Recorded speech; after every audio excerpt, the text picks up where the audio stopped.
आज की वीडियो में मैथ के मोस्ट इंपोर्टेंट क्वेश्चन देखने वाले। इसमें देखिए पहला क्वेश्चन दिया है, एक विलयन में अम्ल और जल का अनुपात 4:5 है। यदि विलयन का 20% भाग जल से प्रतिस्थापित कर दिया जाए तो नए विलयन में अम्ल जल का अनुपात क्या होगा। ठीक है, सिंपल है। देखिए यहाँ पर क्या है, यहाँ पर हम सबसे पहले यहाँ पर एसिड की वैल्यू निकाल रहे हैं। यहाँ पर किसकी निकालेंगे वैल्यू हम, एसिड की। यहाँ पर लिखते हैं एसिड, यहाँ से लिखते हैं एसिड। ये अम्ल की वैल्यू यहाँ पर निकाले, अम्ल, एसिड, अम्ल। ठीक है, अम्ल की वैल्यू किस टाइप से निकालेंगे। अम्ल हमारे पास देखिए एक विलयन में अम्ल और जल का अनुपात देना है। अम्ल हमारे पास कितना है, एसिड कितना है, 4 है। टोटल हमारे पास 5 4 9, 9 में से एसिड कितना है, 4 है यहाँ पर। और यहाँ पर क्या, एक विलयन का 20% भाग जल से प्रतिस्थापित कर दिया जाता है। मतलब कि 20% भाग क्या है, जल से प्रतिस्थापित कर दिया जाता है। बचा क्या, 80%। टोटल विलयन क्या होता है, 100% होता है, उसमें 20%।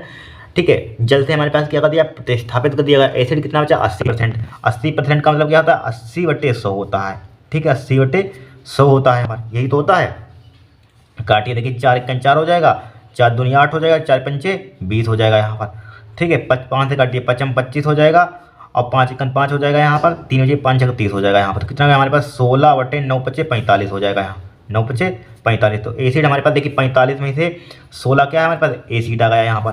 तो एसिड का रेशियो, एसिड किसका पूछा गया, विलयन में अम्ल और जल का अनुपात क्या है, यानी कि एसिड और वाटर। तो एसिड हमारे पास कितना आ गया, 16। एसिड की वैल्यू निकाली तो 16 आ गया यहाँ पर। ठीक है, टोटल विलयन होगा 45। 45 में से एसिड 16, तो जल कितना बचा यहाँ पर, देखिए 45 में से 16 घटे 29 बचा, जल कितना बचेगा, 29 यहाँ पर। ठीक है, 29। तो ये क्या हो जाएगा, आपका आंसर हो जाएगा 16:29। देखिए इसमें दिया ऑप्शन नंबर सी होगा। यहाँ पर क्या होगा, ऑप्शन नंबर सी होगा। क्वेश्चन को इसमें दिया 13 लीटर मिश्रण में दूध और पानी का अनुपात 3:2 है। यदि इस मिश्रण के 3 लीटर को दूध के 3 लीटर से बदल दिया जाता है तो नए बने मिश्रण में दूध और पानी का अनुपात क्या है। यहाँ पर सिंपल है, क्या दिया यहाँ पर हमें, 13 लीटर के मिश्रण में दूध और पानी का रेशियो दिया यहाँ पर, यानी कि मिल्क और वाटर का रेशियो कितना दिया यहाँ पर, 3:2 दिया यहाँ पर, राइट। ठीक है, और यहाँ पर टोटल विलयन हमारे पास, टोटल मिश्रण इसकी वैल्यू कितनी है यहाँ पर, टोटल कितना है, 13 है यहाँ पर, 13 लीटर यहाँ पर। ठीक है, 13 लीटर मिश्रण में दूध, और इसमें इस मिश्रण से यहाँ पर दूध और वाटर का रेशियो कितना है, 3:2 है यहाँ पर। फिर देखिए यदि इस मिश्रण के 3 लीटर को दूध के 3 लीटर से बदल दिया जाए, मतलब 3 लीटर मिश्रण यहाँ पर निकाल दीजिए इसमें, यहाँ पर।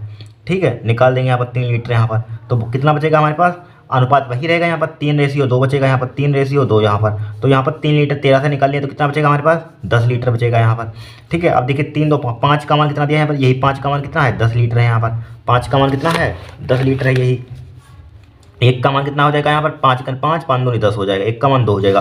तो 2 का मान कितना हो जाएगा यहाँ पर, 2 किसमें मल्टीप्लाई कर देंगे यहाँ पर, 3 का मान कितना हो जाएगा, 3 दूनी 6 हो जाएगा, 2 का मान कितना हो जाएगा, 4 हो जाएगा यहाँ पर। फिर देखिए यहाँ पर इसी में देखिए, यदि इस मिश्रण के 3 लीटर को दूध के 3 लीटर से बदल दिया जाए यहाँ पर, तो 3 लीटर इसमें दूध में जोड़ दीजिए यहाँ पर, 3 लीटर दूध में जोड़ देंगे यहाँ पर, तो कितना हो जाएगा, 6 3 9 हो जाएगा यहाँ पर, और 4 हो जाएगा यहाँ पर। 9:4 आंसर होगा यहाँ पर, ऑप्शन नंबर डी होगा यहाँ पर।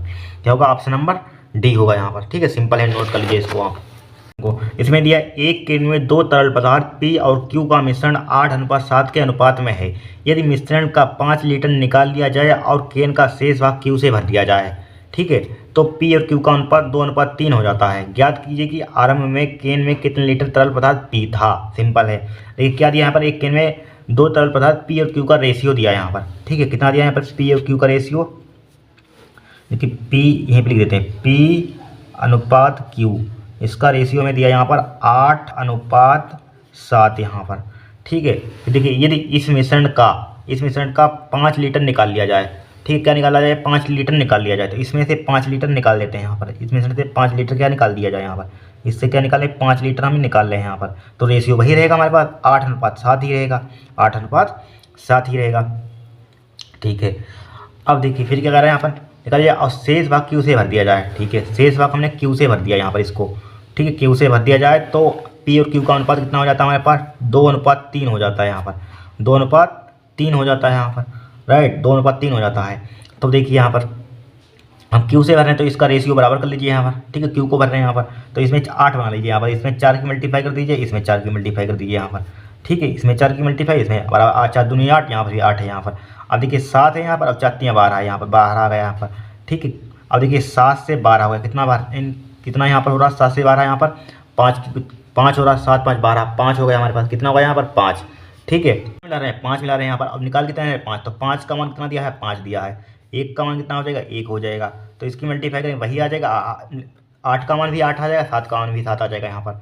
ठीक है, तो कितना हो गया हमारे पास टोटल यहाँ पर बिलियन कितना होगा, 8 7 15 यहाँ पर। देखिए 5 पहले हम देखिए जो 5 लीटर निकाल रहे थे तो बाद में हमारे पास 8:7 हो गया, तो यहाँ पर टोटल बिलियन हमारे पास 8 7 15 होगा यहाँ पर। अब जो बाद में कितना हो जाएगा हमारे पास, इसमें 5 जोड़ देंगे यहाँ पर, निकालने पर हो रहा था वो जोड़ देंगे, ऊपर पहुँचेंगे जोड़ेंगे यहाँ पर, तो कितना हो जाएगा 20 हो जाएगा यहाँ पर, 20 हो जाएगा। ठीक है, हमसे पूछा याद कीजिए कि आरंभ में केन में कितने लीटर पदार्थ पी था यहाँ पर। टोटल देखिए 20 यहाँ पर दिया है, किसमें 8 7 15 में से यहाँ पर। और यहाँ पर क्या पी पूछ रहा, 8 की वैल्यू पूछ रहा है यहाँ पर। देखिए 5 या 15 हो जाएगा, 5 चौको 20 हो जाएगा यहाँ पर, 8 चौको 32 बट्टे कितना हो जाएगा हमारे पास 3 हो जाएगा, 32 बट्टे 3 आंसर है यहाँ पर कहीं। देखिए ऑप्शन नंबर डी है यहाँ पर, क्या है ऑप्शन नंबर डी यहाँ पर। ठीक है, सिंपल है। अब देखिए इस क्वेश्चन को यहाँ पर, इस क्वेश्चन को इसमें दिया है एक बिक्री योग्य वस्तु क्रमशः 3 विक्रेताओं के हाथों में होकर जाती है, प्रत्येक व्यक्ति उस पर 25% का लाभ कमाते हुए आगे बेच देता है। यदि अंतिम विक्रेता ने वस्तु को 250 रुपये में बेचा हो तो पहले विक्रेता का क्रय मूल्य ज्ञात करें। ठीक है, देखिए सिंपल है। देखिए हमें क्या दिया यहाँ पर, 3 विक्रेता है यहाँ पर, क्या है 3 विक्रेताओं के हाथ में, तो 25% का मतलब क्या होता है यहाँ पर, यहीं पर लिख देते हैं। देखिए 25% है यहाँ पर, 25% की वैल्यू कितनी होती है यहाँ पर, 25 चौको 1/4 होती है यहाँ पर, 1/4 होती है यहाँ पर। ठीक है, अब देखिए हमारे पास क्या है, 4 से 5 हो जाएगा यहाँ पर। ठीक है, सीपी हो जाएगा, ये प्रॉफिट हो जाएगा, तो सीपी हो जाएगा यहाँ पर, ये क्या हो जाएगा हमारे पास, एसपी हो जाएगा, 4 से 5 हो जाएगा। लेकिन क्या है हमारे पास 3 विक्रेता है यहाँ पर, तो फिर 4 से 5 3 वाला लिख देंगे, 4 से 5 4 से 5 यहाँ पर। ठीक है, देखिए 4 चौको 16 चौको 64 हो जाएगा यहाँ पर, 64 55 125 हो जाएगा यहाँ पर। ठीक है, एसपी का मान देखिए 250 दिया यहाँ पर, 125 का मान 250 दिया यहाँ पर। ठीक है, 250 कितने गुना यहाँ पर, 125 दूना 250 दुगुना है यहाँ पर, 64 दूना कितना हो जाएगा 128 हो जाएगा यहाँ पर। ठीक है, ये 128 ही आंसर होगा यहाँ पर, 128 ही आंसर होगा। फिर देखिए भूमि का एक टुकड़ा 3 विक्रेताओं द्वारा बेचा जाता है जिससे उसके मूल्य में 65% की वृद्धि हो जाती है। यदि पहला और दूसरा विक्रेता क्रमशः 20% 25% का लाभ कमाता है तो तीसरे विक्रेता द्वारा आज लाभ बताइए। वेरी सिंपल, बहुत ही सिंपल है। देखिए 20% की वैल्यू कितनी होती है, 20% है यहाँ पर। देखिए 20% यहाँ पर लिख देते हैं, 20% की वैल्यू कितनी होती है, 20 पंचे 100 1/5 होता है यहाँ पर। और 25% की वैल्यू कितनी होती है, 25% की वैल्यू कितनी होती है, 25 चौको 1/4 होता है यहाँ पर। तो यहाँ पर लिखिए सीपी, यहाँ पर लिखिए एसपी, यहाँ पर दोनों ये प्रॉफिट दिए यहाँ पर, तो 5 से 6 हो जाएगा यहाँ पर, और यहाँ पर क्या हो जाएगा 4 से 5 हो जाएगा यहाँ पर, 4 से 5 हो जाएगा, 5 से 6 और 4 से 5 हो जाएगा यहाँ पर सीपी। और ठीक है, और क्या ये प्रॉफिट है, जब सीपी में प्रॉफिट जोड़ते हैं क्या आता है, एसपी आता है। ठीक है, अब हमें यहाँ पर तीसरा यानी ए से बी यहाँ पर मान लीजिए यहाँ पर इसकी वैल्यू यहाँ पर फाइंड करनी है। अब दिया यहाँ पर क्या, भूमि का एक टुकड़ा 3 विक्रेताओं द्वारा बेचा जाता है जिससे उसके मूल्य में 65% की वृद्धि होती है। उसके मूल्य में यानी कि 100 से क्या हो जाता है 165 हो जाता है यहाँ पर। ठीक है, अब देखिए यहाँ पर सिंप्लीफाई करते हैं, इसको हम सिंप्लीफाई करते हैं, यहाँ पर करते हैं, यहीं पर कर देते हैं। देखिए 5 चौको 20 है यहाँ पर, 20 ए बराबर कितना हो जाएगा हमारे पास, रुक जाइए। देखिए 20 है, 5 चौको 20 इसके नीचे लिख देते, 5 चौको 20 इसके नीचे आ जाएगा यहाँ पर, तो एक की वैल्यू हो जाएगी 20 इसके नीचे आ जाएगा, 6 पंचे 30 इसके नीचे आ जाएगा यहाँ पर। ठीक है, अब देखिए काटिए, देखिए 20 पंचे 100 हो जाएगा यहाँ पर, और यहाँ पर कितना हो जाएगा यहाँ पर 5 छक्का 30 हो जाएगा, और 5 तिया 15 हो जाएगा, एक बचेगा 15 हो जाएगा, 5 तिया 15 हो जाएगा यहाँ पर, राइट। और कट रहा देखिए 3 से काटे, 3 दूनी 6 हो जाएगा, 3 इक्कन 3 3 इक्कन 3 हो जाएगा, दो की इधर मल्टीप्लाई कर दीजिए तो कितना हो जाएगा, 5 दूनी 10 हो जाएगा, 2 पंचे 10 हो जाएगा, और इधर क्या आ जाएगा हमारे पास 11 हो जाएगा यहाँ पर। ठीक है, प्रॉफिट पूछेगा 10 से 11 हो रहा, कितने का प्रॉफिट, 1 का, कितने पर 10 पर, मल्टीप्लाई 100 हो जाएगा यहाँ पर, 1 0 से 1 0 कितना आ जाएगा 10% का प्रॉफिट हो जाएगा यहाँ पर। ऑप्शन दिया, ऑप्शन नंबर 3 होगा। ठीक है, ऑप्शन नंबर 3 होगा।